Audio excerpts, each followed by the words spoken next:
নমস্কার, দীপক টিভিতে সবাইকে আমরা স্বাগত জানাই। আজ আমরা মার্তাণ্ড সূর্য মন্দিরের সৌন্দর্য আর ইতিহাস নিয়ে হাজির হয়েছি।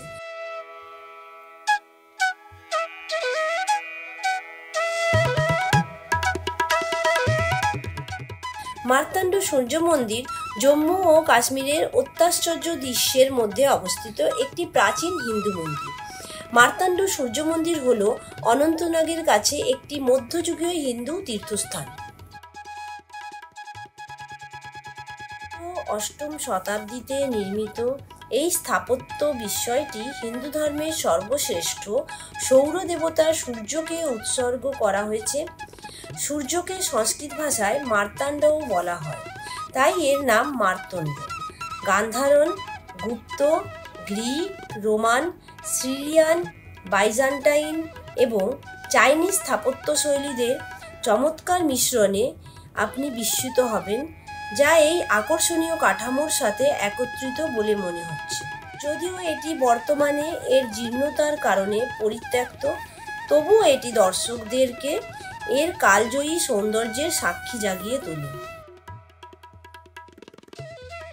কারকোটা রাজবংশের শাসক ললিতাদিত্য মুক্তপিদা দ্বারা কল্পনা করা এবং অর্থায়ন করা মার্তাণ্ড সূর্য মন্দিরটি একটি প্রাচীন স্থাপত্যের বিস্ময় হিসাবে দাঁড়িয়ে আছে। কালো পাথরের নির্বাচন কাঠামোতে একটি শক্তিশালী এবং দীর্ঘস্থায়ী শৈল্পিক অলঙ্করণকে তুলে ধরে।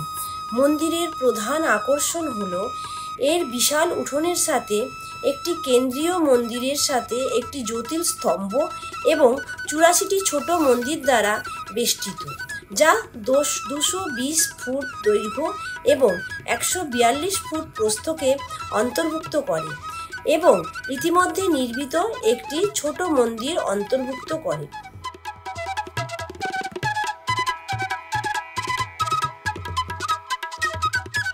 এইভাবে তীর্থযাত্রী এবং প্রাচীন আচারের মন্ত্রগুলি অন্তর্ভুক্ত করে।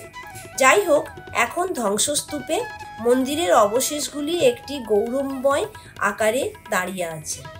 ঐতিহাসিক গুরুত্বকে অবাক করে দেওয়ার জন্য বিশ্বজুড়ে পর্যটকদের আকর্ষণ করে।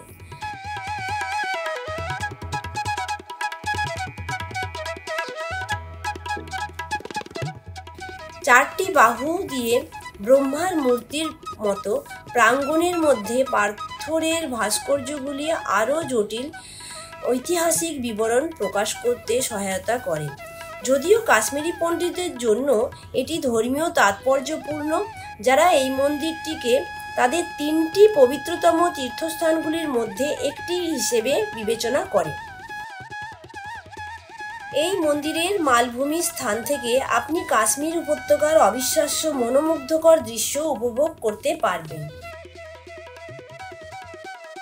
আজ এই পর্যন্ত, পরের ভিডিওতে আবার দেখা হবে। ধন্যবাদ।